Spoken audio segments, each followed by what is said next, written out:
Hi, everyone. Thanks so much for joining us for another edition of the Arms Boom Leg Project live on a Tuesday evening. This is the place where Windsor Essex County comes to talk and interact with the only live stream talk show that happens on a weekly basis here with all sorts of guests and great folks that I've had a chance to work with over the last 20 years here in Windsor and Essex County. So we're live on Facebook, we're live on YouTube and Twitter.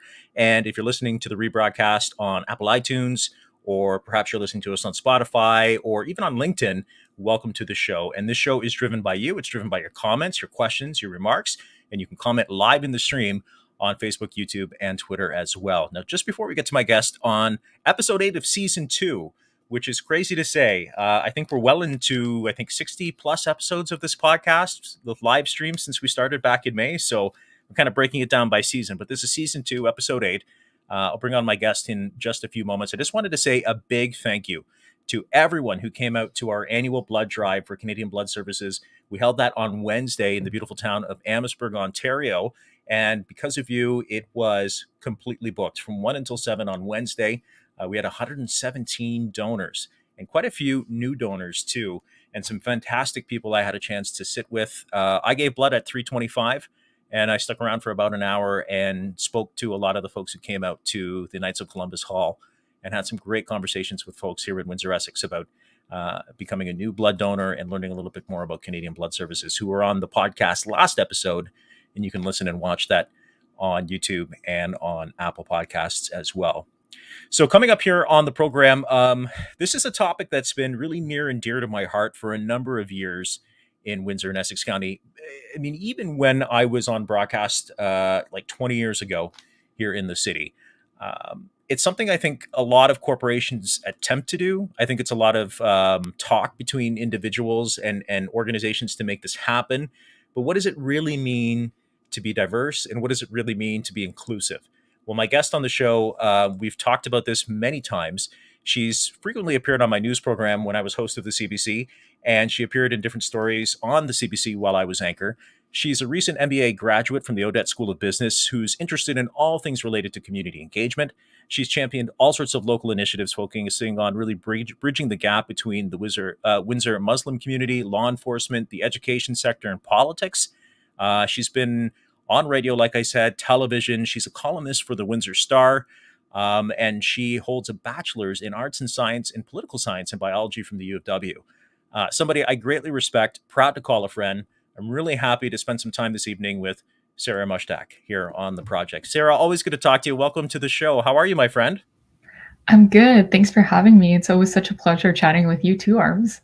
Oh, it's just it is a blessing, and I really mean that. You know, I had the chance to really get to know you during my tenure at the CBC, and I was always impressed and always very blessed to get to know you, get to know a little bit about your background, and to have you on the shows with such great insight and really a voice for a lot of things that we want to talk about tonight, including diversity and inclusion, talking about the state of Windsor, all those different things. But I always kick off the show with guests that I haven't spoke to in a long time. How are you doing? How have you been doing during this crazy last 2 years of the global pandemic?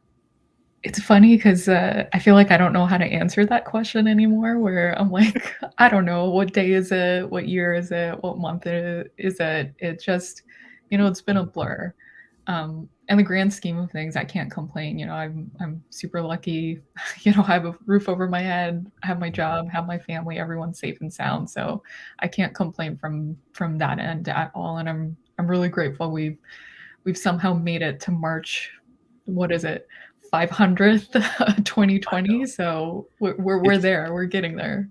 it's funny, right? Like we were saying just before we went live, you and I, I know you just said you started back at the office today after from doing a little bit of work from home. I'm lucky because I get to do the majority of my job for the Humane Society from my office at home, but in those days from like 9 to 5, I don't think they exist anymore, right? It's Mhm. it's kind of like, especially from your work from home. I mean, you have the convenience of working from home, but very much, I think you and I are very much like type A personalities, where if we have a project to push through or something that needs to get done, you're doing it. But yeah, when you say that this is like March 2020 version 2.0 or 4.0, it's weird, right? It's hard to believe it's been 2 years. Yeah. I mean, it's both. I was saying this to a friend a few days ago. Both feels like it's flown by, but also it's been so slow and just dragged along. And I think that like sense of time that's been warped for all of us is really, really tough.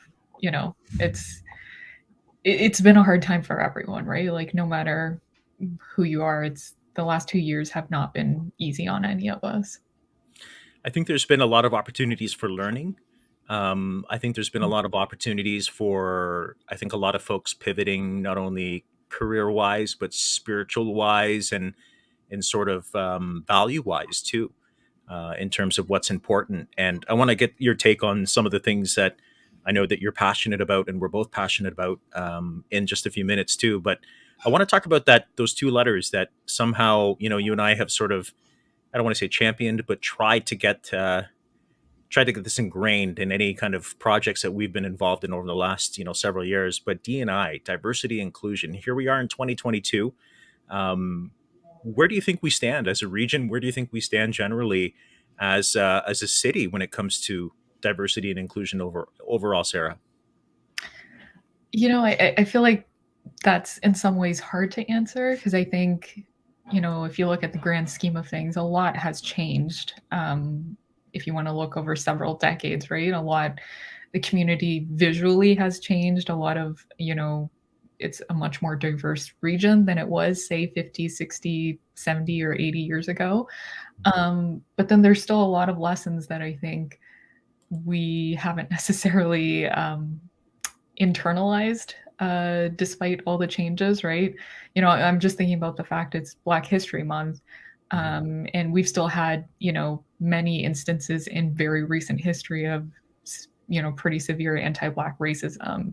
There's still questions about what anti Black racism looks like when it comes to policing, when it comes to the education sector, when it comes to healthcare, right? All of our public institutions.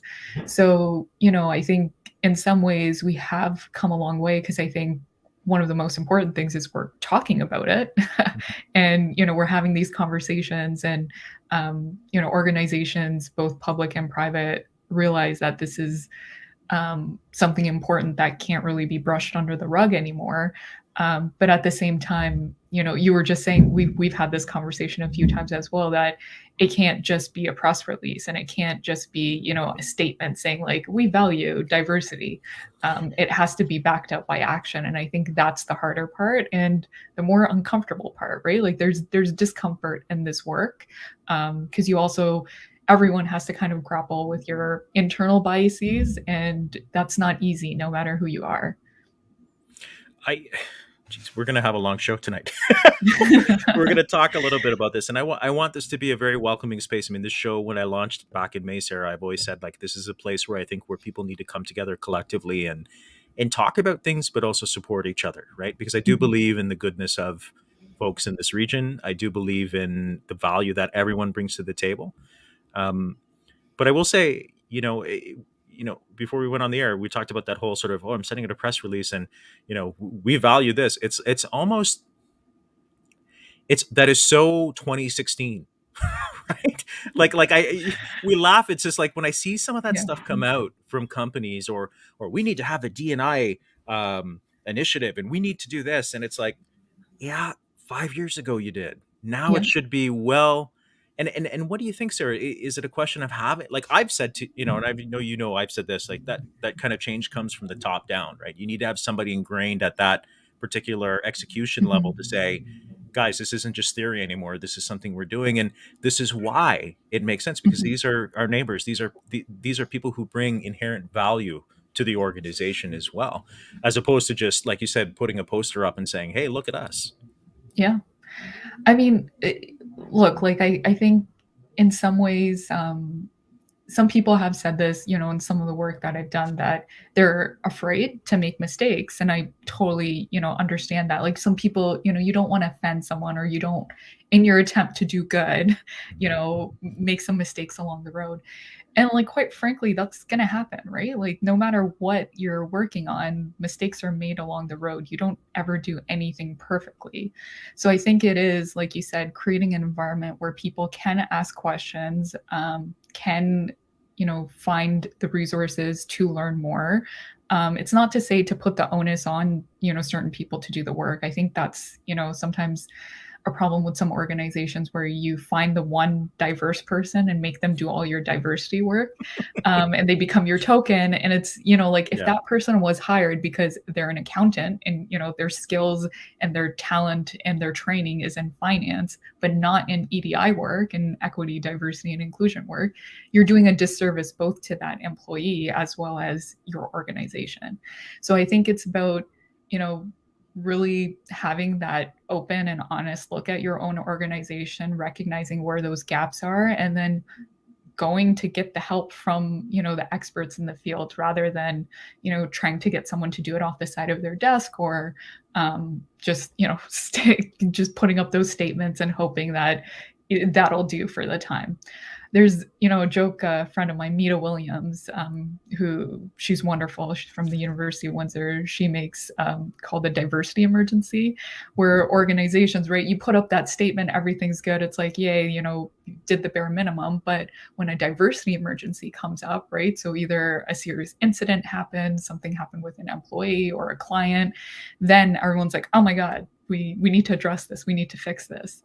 And it's so, I think the argument for organizations is why wait for the diversity emergency? Why not be proactive? Save yourself all of the heartache and the trouble and, potentially the cost that's going to come down the road from that so-called emergency, and address whatever issues you might have before they become an issue. I think that's brilliant, and it's almost, Sarah, honestly, like in my experience, to see, I've often said, when it comes to, I'm gonna again pivot to something I know was just in my broadcast career for many years. It's like I would look at say what Detroit was doing in a newscast, or Detroit's number 7 in all of the United States. This is 10, 15 years ago, right? And I would see them doing different things during their newscast. I'm like, wow, we should just try to do something like that because it makes sense because they're seeing the results of it. So I kind of flip that to D&I for an organization to say, look what some of the more progressive companies that are doing extremely well financially are doing, in Toronto, in some of these bigger cities, in LA, in Mm. Vancouver, who are constantly outperforming. They have a high retention strategy in terms of, employees actually saying that they're engaged, and from a business standpoint alone, not because it's necessarily the right thing to do. It's to have a number of voices that can provide such a unique viewpoint, and skill set. I think honestly, from a business standpoint, organizations would probably be doing themselves a disservice. Yeah, and I think that's also sometimes some of the struggle in the EDI field where there is a business case here, right? Like we're in an increasingly globalized world. If you cannot, ensure that your organization is diverse and, in a very safe and equitable way, and if, your client base isn't diverse, that means you're, potentially missing out in an entire sector, of a client base. You're doing yourself a a financial disfavor. So, the business case is there, there's tons of research on it. I always feel like I don't necessarily want to repeat that too much because I think that is one argument, but I think the bigger argument is the moral case, right? Yeah. I think there's a moral imperative here that, in a society that we think or we believe should be fair and inclusive, if your, business isn't reflective of your community or the community that, is around you or that you serve or that you are looking to, have people buy your product from, there's a problem there. And it's not necessarily, like I'm using the term problem loosely. It is, like maybe just looking into it that like maybe the language you're using is incorrect. Maybe the, messaging is incorrect. Maybe you're just marketing in a way that doesn't make sense. Or, retention wise, like internally, what are you doing? Why don't people of color, Black, Indigenous, and people of color stay within your company? What is driving them out? Why is there no one in leadership or any sort of executive positions?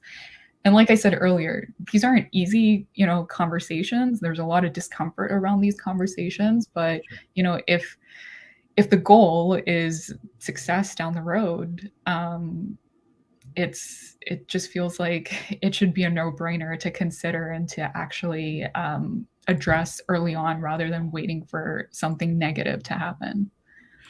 I, Sarah, for as long as we've known each other over the years too, I've always said Windsor continues to grow, and I mean we've seen that from a real estate perspective. The amount of folks that I know from the GTA area that are coming down here, and they're doing the remote work thing. Yeah.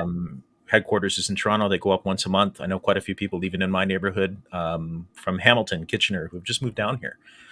So I think Windsor's on a really good cusp over the next 5 to 10 years, market crash or otherwise, to really capitalize on, I think, what we all know what this region has to offer for folks. That being said, the demographics have changed, right? Mhm. And we have seen, and I'm happy to say that we've seen a lot of that change, in my opinion, for the better. There's been certainly a lot of cultures that have come down, and I think they've added to the Windsor Essex community.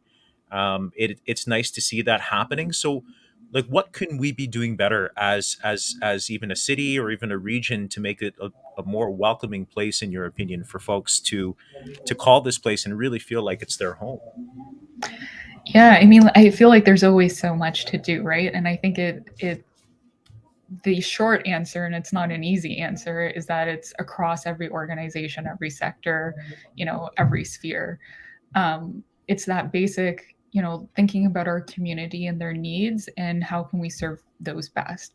So, for example, right, if you just look at the education sector, um, what are the needs of different, diverse students and their families, and how can we ensure that those needs are being met within the education system? How do we ensure that, for example, there's policies on, folks who might wear hijab and making sure that that's protected. There's policies on students who might identify along the LGBTQ plus spectrum. So, just making sure that not only are there those policies in place, but that it's actioned and that, staff have the proper training. I should say this kindly, but like sensitivity and cultural Sure. safety training Yeah. to action those policies in a safe way. I was talking to someone earlier today and just thinking about the impact that the education sector has on so many people. What a teacher can say to you in grade 1 or 2, or a classmate, or someone in the schoolyard, stays with you forever, right? 100%. So like people remember what's said to them even at such a young age because it's so impressionable. So although our community is changing, yeah, and I'm just using education as an example here, I'm Sure. not Yeah. trying to pick on education in any way, but No. how do you ensure that it's a safe enough space for everyone that um, they feel welcome here, right? I think, especially for I moved here to Windsor from the States in 2001. So um, people, it's been a great experience for me. I've been here, for a long time now. I love this community. I'm so grateful to call it home. But Windsor was the first place that I was called a terrorist, right? Like that didn't happen anywhere else. That happened here, and it happened on my way, walking home from school one day. And even though that happened, so many years ago, that first experience, I will never forget that. And so you have to think about how these things that people just think like, oh, name calling, whatever, it doesn't matter, but that stuff stays with you forever. For So sure. how do we make sure that we don't have those experiences, and that that people have the basic knowledge about other cultures and other backgrounds, that they don't say something that might be, offensive. And I don't mean this as, someone who's, with the best of intentions trying to ask something or is curious or whatnot. Sure. But I'm meaning, like, I think Arms, you and I have had this conversation a few times, right? Like I've had this now as an adult, people asking me basic questions. People who've been born and raised in Windsor, Essex, they're relatively young, they went to public schools, they went to the University of Windsor, and they're asking the most basic questions about Islam and about Muslims in Canada. Mhm. And on one hand, like I'm happy to answer those questions and have a conversation about these things, but on the other hand, I'm like, where did that gap in knowledge and education happen? Right? Sure. Like how did this person not learn these things while growing up?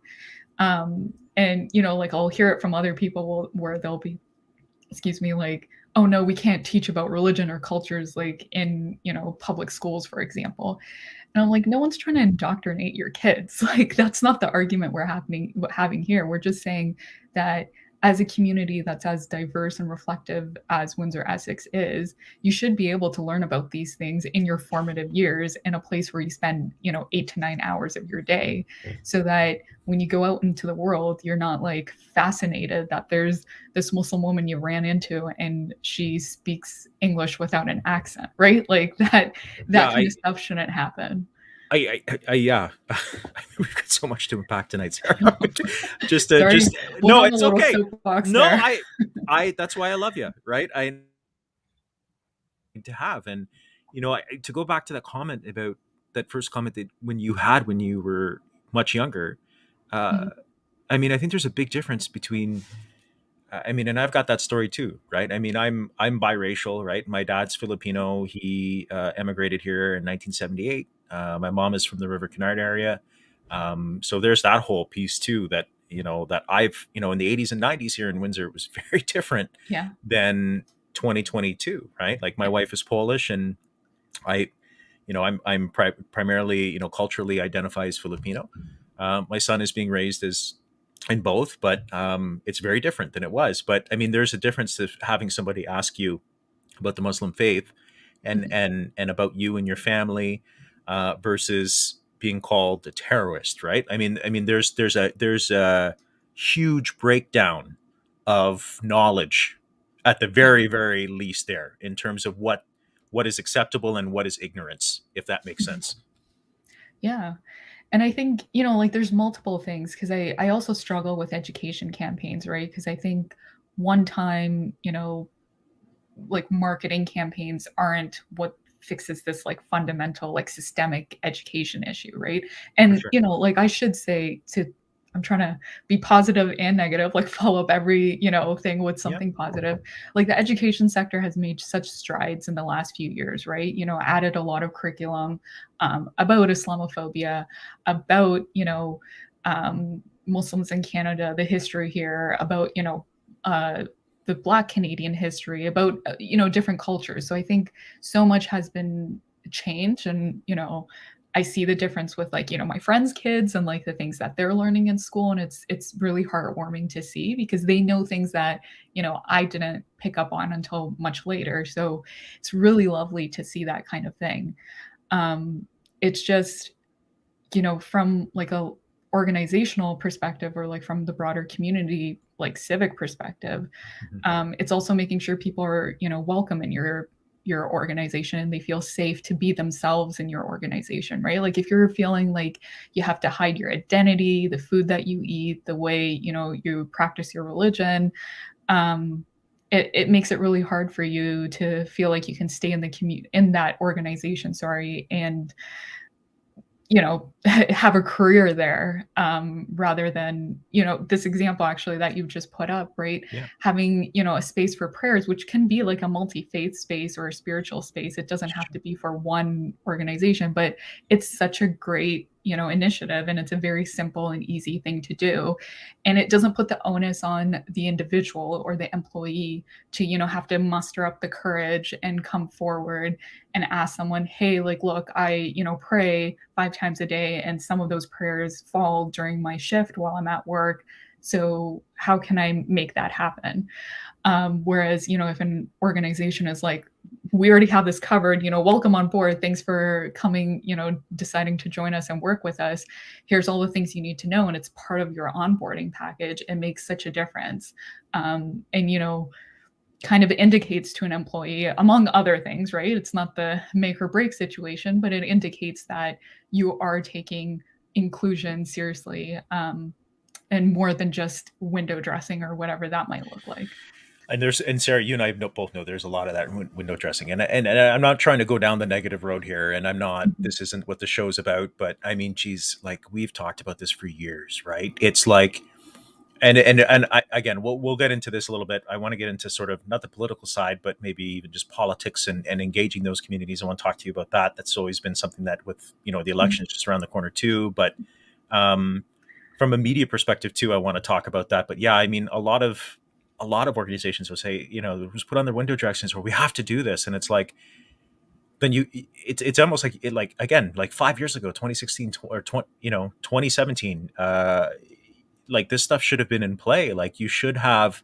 To me, it boggles my mind when you can put forth something like that and say, this is what we need to do for actionable change. We want to make our employees feel very welcomed, and we want them to feel good about work. From a business standpoint, we want them to feel so good about working here that they love work, that like they don't have an excuse, right? Like there's no excuse that you love. Like we're going to do everything that we can to make you feel welcomed here because everybody's on the same team, and then get everybody on board from that. But sometimes you'll see it and it's like a deer in headlights, right? When you try to pitch it sometimes and they're like, well, really? It's like, yeah, it doesn't really take much, but it is, again, setting that safe space and then having those initiatives put into place so you can see that change that needs to be in these organizations. It's not necessarily the window dressing, like, oh, we really are about D&I. Well, are you? Or is that just a catchphrase you're putting on the side of a wall? You know what I mean? Yeah. Yeah. And, I would say that any good leader knows that you're not an expert in everything, right? And it's Yep. okay that you're not an expert in everything. That's why you surround yourself by people who know your weaknesses and the areas that you're not good at, right? So, I'll just use the finance example again. That's why organizations have like a finance lead or a chief financial officer, whatever that might look like, depending on the organization. Not everyone in that organization needs to be an accountant. Not everyone needs to be, a financial planner or whatever else. But you need that role fulfilled in some capacity in order to, ensure that you stay on budget. And, if you go under that, there's a plan to get back, into the black. So, I'd say the same applies to DEI work. It's okay if you're not the expert. Not everyone needs to be the expert, but some work, needs to be put into DEI in, a substantial kind of way that, backed up with action so that you ensure that you don't fall into the window dressing uh, problem. It's a long day. I can't think of a word for that. Trap. it's That's what it I is was it thinking is of. very much a Yeah. problem, and it is very much a trap too. The comments continue to roll in here from my welcome guest, Sarah Mushtaq, who is back on the show with me tonight. Very happy to have her spend some time with me live this evening on the project. Colleen says, you know what, Sarah's totally spot on. Everyone, especially kids, should understand this. My daughter and Tot, they go to a public school in the East End of Windsor, very diverse, now at a Catholic.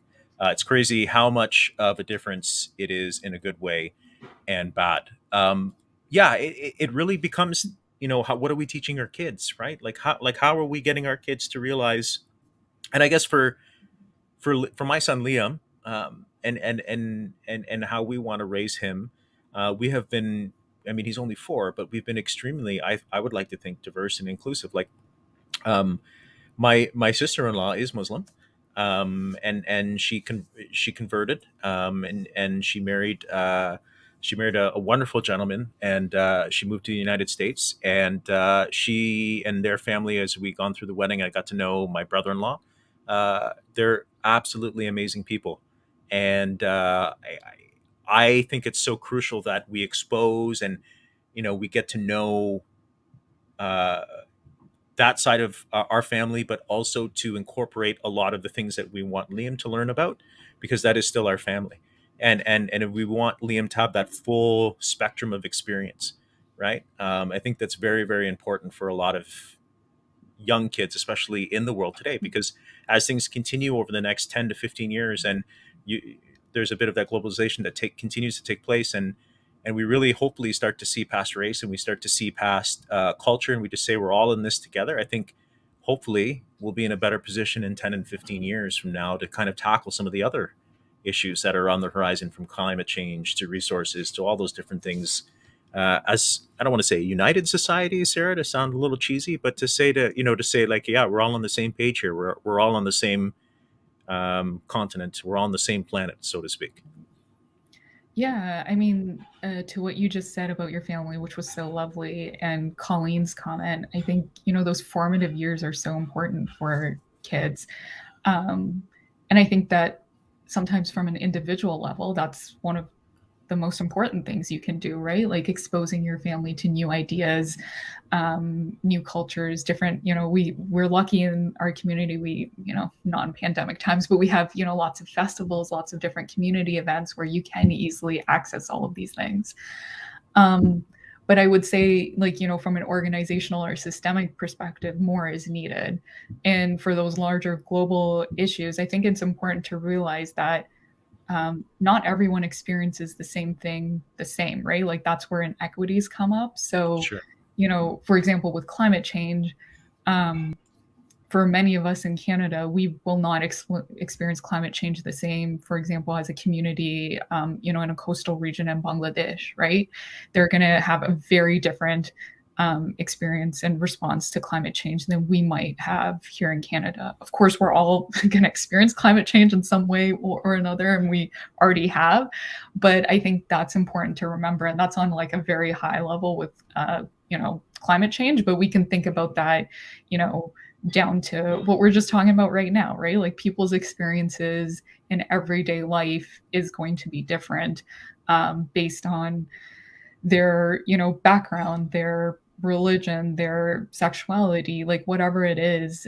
You might have a different experience when you go to Service Canada, when you go to That's right. school, when you, drive down the street. And I think acknowledging those differences is important so that we can understand A, that they exist, and B, find, a solution that ensures that our community stays a safe space for everyone.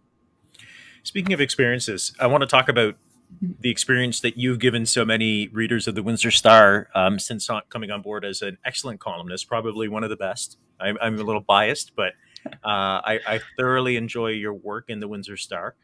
Um, You're too kind, Arms. That's very sweet of you. I really mean it. I think it's a refreshing voice, right? It's a refreshing take, and I look forward to when your articles are in the Star. I really do, and I know this is something that you're very proud of, and I know the work that you did with us on the CBC was also excellent. Let's talk about those experiences and the experience of, there's a lot of talk in the sphere, the social media sphere, about voices in the media, especially now. On a local level, what is your take on our media as a whole, and is it, do you feel it is reflective of really the voices that may be out there in the Windsor Essex area? Yeah, I think this kind of goes back to a conversation we were having earlier too, where I really feel for our local media because you know this more than I do, Arms, about how much in the last 20 years it's shifted and changed. Mhm. And that's not just a local phenomenon, that's a national phenomenon. And with the onset of social media, how that shifted what, everyday media or journalism looks like. So I definitely feel for, our local journalists that they're having to do a lot of work, cover a lot of things with, much less resources than we had even 10 or 15 years ago. So I think that's tough. And I think that makes some of the equity conversations difficult, right? I remember reading something a few weeks ago about what people were getting paid to write, opinion columns in like the 90s, and it was just absurd. I couldn't believe that that was Like, actually, oh yeah. I'm like, what? For how many words? How did that happen? So it's just, so much has changed since then. And so that makes it difficult where there's so few positions now in traditional media, right? Like to work for a Yeah. newspaper or a radio station or a TV station. And, you've so many of these organizations have cut people, whether for the better or for the worse. I would argue for the worse, because I think, media is such an important part of a society. And so then it becomes even more difficult when you have less few positions. Your pool of talent was already not necessarily diverse or reflective of the community. To ensure that diversity is reflected in your staff and in your leadership and your editors. um, you know it, that it's not just about media. We'll say this has been applied across the board, but when it comes to media over the last few years, a lot of young people who've been hired into media as, like, budding journalists, recent Sure. graduates, they've a lot of them have been diverse, and because of their lack of seniority and their newness to the organization, when cuts happen, they're often on the receiving end. So it becomes a little bit of a chicken and egg situation, where you're saying we need to diversify media, make sure that journalism, newspapers, TV stations, radio stations are reflective of the community. But when cuts happen, those very diverse people are the first ones to go. So I think it definitely becomes a little bit of a difficult situation, and I don't necessarily have a particular solution here right now. I think there's a lot of difficult conversations we might need to have about the role social media has had to play, both in disinformation and misinformation, and how Oh yeah. harmful that has been. Yeah. The negative rhetoric, hate comments, racism, sexism, all of that, Yeah. but also how that's accelerated the decline of journalism, right, as a whole, and how you know fortunately or unfortunately, journalism is often within companies that are companies. They also need to turn a profit in order to pay their employees, and if they're not able to do that, it just makes for a difficult situation for all. Yeah, and the whole chicken and the egg thing, and then that's something I really struggled in a lot of the newsrooms I was a part of over the years too. It's like you said, social media has accelerated. I mean, look at this. I mean, I was teasing you before we went live that I'm able to kind of hop on, my son's in bed, and do the show once a week, and still feel the need for me to do my broadcasting and have a Yeah, talk about some things. And I mean, 10 years ago, I wouldn't be able to do this. I'd have to drive to the studio and do it. And yeah. now it's literally, tossing the laptop and go. So it's been a plus and it's been a negative. But, Mhm. you talk about some of those stories coming from a public relations communications guy like myself. Like, I'm the one sending out the press releases on stuff. And, and I'll be honest, the story is there. Right. I mean, it's all they have to do is essentially rip and read the story. Right. Mhm. Where I think journalism is going to go, and I will say this for the CBC, has done a really great job of this, in my opinion, has really find the OJ. And I was we were teasing back and forth before we went live, but what OJ was, and it's the original journalism. And I think that's a hard nut to crack, because you have to have some inherent trust, especially if you're looking at diverse or marginalized communities. Mhm. And I think people, pardon my language, can pick up the BS pretty quickly of some of that mentality that's out there that, oh, journalists are bad. Well, journalists have to get to the truth, and I'm all about that, and I think that's very essential. But what I think is very much lacking, and again, this is just my opinion, Sarah, is I guess a stroke of compassion, right? And I think some of the folks that who do journalism, who are excellent at what they do and will continue to succeed over the next 10, 15 years, to have a bit of compassion, to say, yes, we can bring two different voices together to have some healthy debate, but it has to be respectful debate. And I think Mhm. that's where we've gone off the rails as a society. I think there's a lot of that hate, name calling, doxing that Mhm. happens on either side, where I think people need to come to an equitable position on both sides and say, how can we move this forward? Or, this is an opinion that I have that you may not share. It may not be right, but I still respect you for it. And come from I think a lens of civility, and say, let's try to work together. I don't see a lot of that reaching across the aisle anymore. um, Mhm. I don't. And when that whole original journalism thing, again, like we were talking about, Sarah, is, I think, I want to hear about what's going on in certain communities, and I want those stories. I want to know good and bad news. And I think they, the old adage for us in media, Sarah, was if it bleeds, it leads. And I say, okay, but I think you're going to see in the next 10 years, and I've actually commented on a lot of this on social media too, about all these mental health studies that are now coming to effect, that are saying what is the constant barrage of negative news for individuals and the consumption of it through Twitter, Facebook, radio, television, print. Negative, negative, negative, negative, negative, negative, as opposed to, yes, you can report on the negative, but what there has to be something positive too, right? But I would hope to see more original journalism, but that's hard to do. That's very resource intensive, and that's having those connections in the community to root out those stories. And when you get them, as you know, it's the story is gold because it Yep. reaches a new audience, and it engages folks one on one. Yeah, and like you just mentioned about underrepresented, marginalized communities, that it's hard, right? When you've seen your community misrepresented in the news, whether you agree with it or not, it it builds that mistrust and turns you off from anything, even when the story might be a positive story, right? So even if a journalist does come pitching a story and wants to talk about something positive, if that mistrust, if that wall is up, it's really hard for communities to come around that wall and say, okay, like, I'll give you a shot. So I think that is gold, like being able to have that for journalists, and being able to tell community stories in a safe way that doesn't re-stigmatize them, or misrepresent them, is both a skill and a talent. And I hope we see more of that in years to come. I'll just say on this, it's really interesting because last year was, 20 years since 9/11. So I did a lot of reflecting on what that meant, and, how, what, coverage was. And I think, I can only speak for my community here, but I think, the Muslim community is really still grappling with 20 years of relatively negative coverage, right? Like, there's been studies, and I don't have the numbers off the top of my head right now, but how negative stories about Muslims were, the if it bleeds, if it it leads, Yeah, type of yeah. stories, and they were the ones that were covering.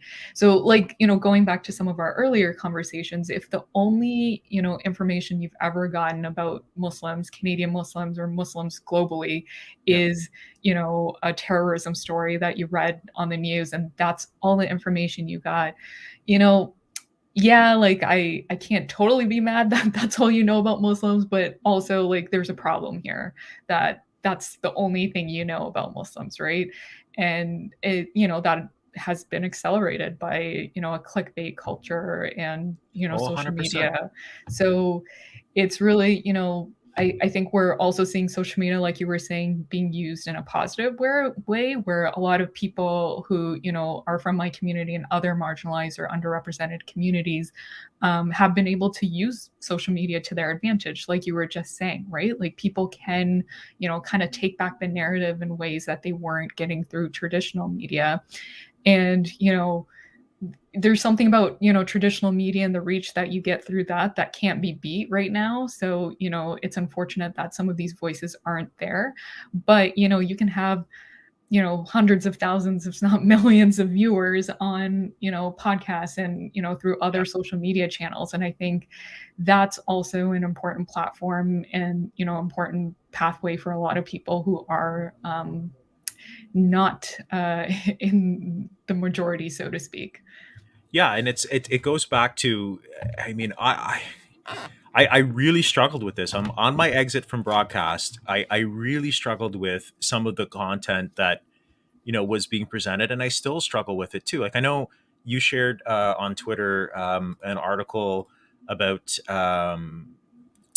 talk radio in Quebec City, and I was Yeah. just reading a little bit about that too, and I thought it was Yeah. great because, listen, I like to debate people, but I think, like you said, if you only know a certain angle of a particular situation or a marginalized community or a group of people, and you're painted in that light, right? um, that's what, and if it's repetitive, right? Yep. And God knows I know it. I mean, especially if you're, like you say clickbait, you talk about ratings, right? Rating, you got to get the Yep. ratings. You stir the pot. Well, yeah, I mean that's why I love doing this new age broadcast, because it's like, I'm not going to get the hundreds of, hopefully, thousands of viewers, but I am going to get a dedicated base Mhm. from a business sense, or even just from a community sense, and people are saying, you know what, I need to have some good news. There's good stuff happening in the community. I want to Mhm. hear about it. I want to know about it. I want to refresh my mind. I want to open my mindset a bit. And I think a lot of the things that happen sometimes, it's, you see these roundtables that come on with people, and it's the same talking heads. And Yeah. I used to really struggle with this even when I was at the CBC. I'd say we need to get, if we're talking about a particular group of people, I need to be in that community. I need to find Mhm. Windsorites who are here. I want to feel like, interview them. I want them to feel safe. I want to ask them questions, and I want to get their perspective, because I think that's how, again, from a viewership standpoint, then they tune into the newscast and they say, "Hey, this is something I could watch. I feel a part of." But it's also, we're getting a fresh perspective. So then the viewers who aren't familiar with that community get to see this and say, "Hey, these are our neighbors. These are our people. These are people who live and work and breathe and are a part of our community from day one."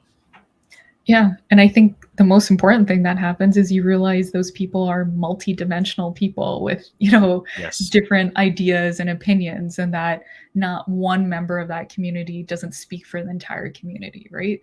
Yeah. So I think that's really important because it just, a friend of mine had said this, that one of the struggles in, like, especially the post 9/11 years for Muslims was that we all just got put into a box, right? Muslims were usually just brought onto media just to talk about something related to terrorism and nothing else. Well, I mean, there's billions of Muslims in the world, and or over a billion, I should say. I don't want to get that misconstrued somewhere and turn into fake news, but there's over a billion Muslims in the world, and people have, there's different ethnicities, different, religious sects. There's people have different jobs and they have different opinions on things. And so when you've painted an entire community with the same broad brush, it just makes it really hard to find that nuance and for people to understand that there's more to that community than, a singular person or a singular act. And I think that's really one of, I mean, it comes back down to DEI, right? Like to diversity, equity, inclusion, and just, ensuring that communities are actually represented in a way that's not, one dimensional and doesn't, conflate, uh, one thing with the rest of the community. I think that's really important.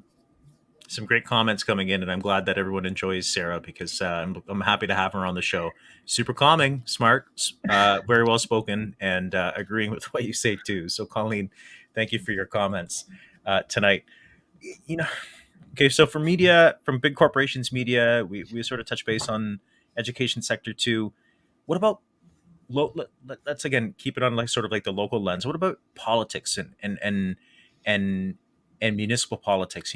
Every time there's a municipal politics cycle, last one was when I was still at the CBC, and I know one of the stories we were covering is, why aren't more people of color running for municipal office? Um, and certainly there was some positive stories out of that last Mhm. municipal election, but why do you think that is? Like, are we doing enough from that civic side of things, the municipal side of things, to engage these different communities in the Windsor Essex area, Sarah? Yeah, for this, I don't think it's necessarily a civics issue. I think it's more of a safety issue, right? I think both with media and politics, I think there's a parallel here where we're seeing, an increase in vitriol and hatred and, racist and xenophobic and sexist comments towards people in the public sphere, right? So over the last few weeks with the blockades that happened, we saw it aimed at journalists. And, by and large, it's usually at female journalists and it's at journalists who are Black, Indigenous, or people of color. But the last little while, we also saw it at white male journalists. Everyone was getting it. Um, I think when it comes to politics, it's a little bit of the same, right? Like politics hasn't become increasingly polarized, and there's there's so much research and case studies on this about the insane amount of vitriol that female politicians face. It's not an easy job. You're criticized for your looks, you're criticized for anything you say, you're criticized for the way your voice sounds. Like anything and everything can be criticized that male politicians don't necessarily get the same level of treatment. And if you have some kind of intersecting identity on top of that, right? If you're Black, if you're Indigenous, if you're a person of color, if you are LGBTQ, it's so much worse.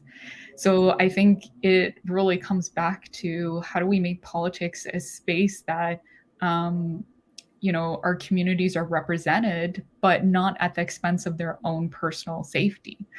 I don't think it's fair. I struggle with this a lot. Like, I don't think it's fair necessarily to ask, people of color, young women, to run for politics if it means putting their own safety at risk, right? Like, I should be clear, I'd love to see it. I'd love to see a more diverse city council, to see more diverse representatives, both at provincial and federal levels. But will that mean they're going to have to deal with like just insane emails that they get, that for example, with the blockade, our mayor, who is a white man, had a bomb threats at his house, right? Just Yeah. because people were mad about the blockade. That's absolutely inexcusable. And so people who choose to go into the public sphere or public service shouldn't have to deal with that type of vitriol.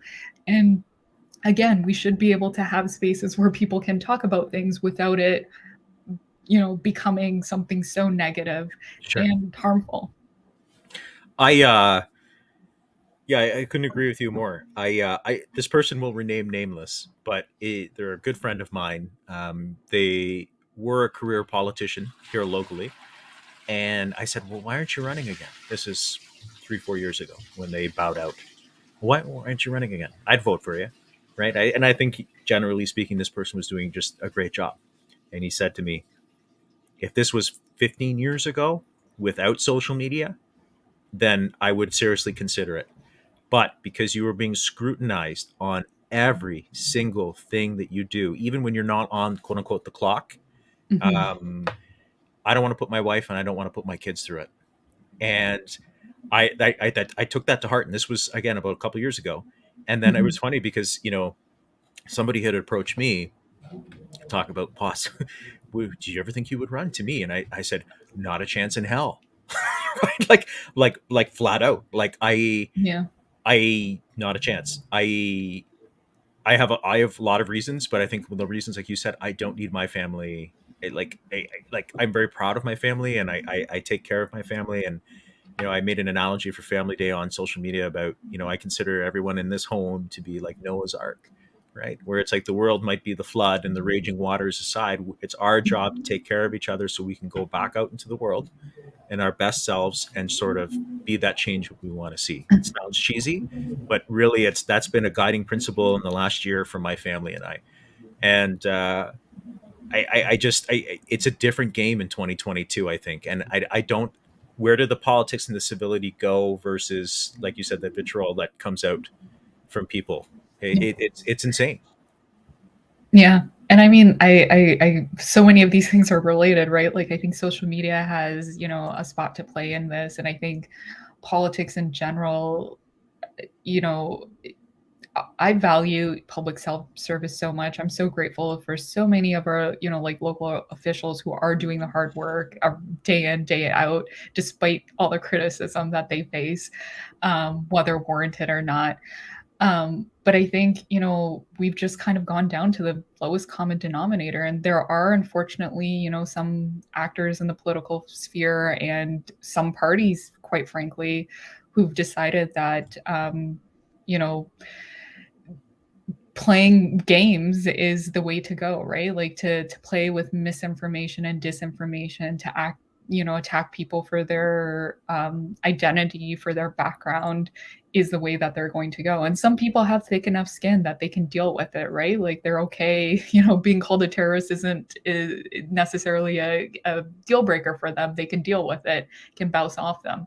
But why do we have to ask someone to deal with that, right? Like, why should that be a requirement in order to go into politics?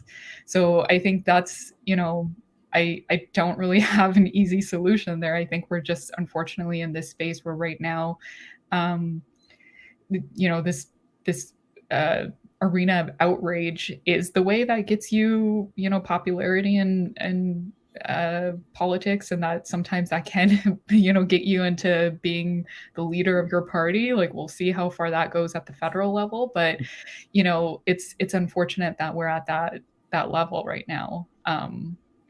And I'm sure there's a lot of much smarter people than me who are talking about this and have some solutions. I Sure. think just from my perspective, it's really sad and disheartening for me to see, because I think there's a lot of great local people who would make great elected officials, but again, it comes down to for me, at what cost? Yeah. And I think that cost is unfortunately high in some cases. Well, I just wanted to say I want to thank you for speaking of cost, a good chunk of your Tuesday evening being with me on the show. It has been amazing. The comments continue to roll in. Folks are very happy to have you here in this space.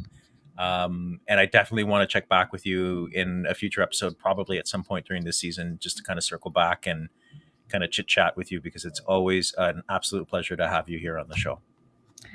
Feelings mutual, Arms. Thanks for having me. And I'm glad that we were able to see each other, even though it was virtual. It's nice to see your face.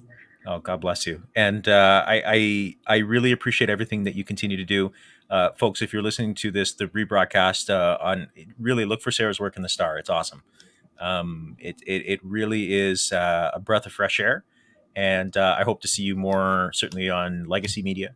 Whether it is, being a guest on CBC or, CKLW or anything like that. I think you do a great job, and I'm honored to call you a friend. So keep up the great work, and thank you for being a part of my audience here on the show. Thanks. Thank you so much for having me, Arms. Take care of yourself, and I'll circle back. Okay. All right. Take care. Bye. Thank you so much. Sarah Mushtaq. She's just an amazing woman. So knowledgeable, so passionate, and just amazing to talk with in the Windsor Essex area. She really knows her stuff. And yeah, a lot of thank yous coming in here. Diane saying thank you to Sarah. Thank you from Nicole as well. And Lyra, thank you so much too. So we certainly appreciate everybody tuning into the show. And I will have a couple of requests for Sarah back on the program to have her back on the show. So that is an easy ask for people who are tuning into the program here. So that'll do it for episode 8 here on the project. Next Tuesday, we're back again. We're going to kind of try to keep this in rotation for the show live. I got a couple of great folks that are going to join us for the stream. I got my buddies John and Paige from the Windsor Essex Therapeutic Riding Association going to be on the show live with us next Tuesday, March 1st, believe it or not, at 8 o'clock. And Wetra has gone through some challenging times because of the pandemic, but they continue to do some incredible work for their particular participants at the Windsor Essex Therapeutic Riding Association. So they're on next week's show. Make sure to tune in live at 8 o'clock. And speaking of good news, if you love the show, you can support the show. We are asking you to pick up a fantastic ceramic mug for your morning coffee. We have season 2 ABP mugs available that are right now for you right now. And the price tag on this, $20. Proceeds go to the Windsor Essex County Humane Society and the Ronald McDonald House here in Windsor Essex at Windsor Regional Hospital. So my partners, Glenn and Kim over at Hag Customs, are making these mugs. They're highly collectible, highly durable, and dishwasher safe as well. And they make an awesome gift. So if you'd like to pick up those, you can message me, or you can find Hag Customs on Facebook and get those mugs for you too, with a great donation to 2 great charities. And as Jim will attest, one of our longtime viewers, it's a beautiful mug. It's a beautiful mug for a great cause. Jim, thank you so much for your support, as always, my friend. Okay, folks, that's going to do it for us. Thank you so much for watching. Make sure to like and subscribe, and we'll see you back here next Tuesday for good news. Great conversation here in Windsor Essex on the Arms Bumanlag Project.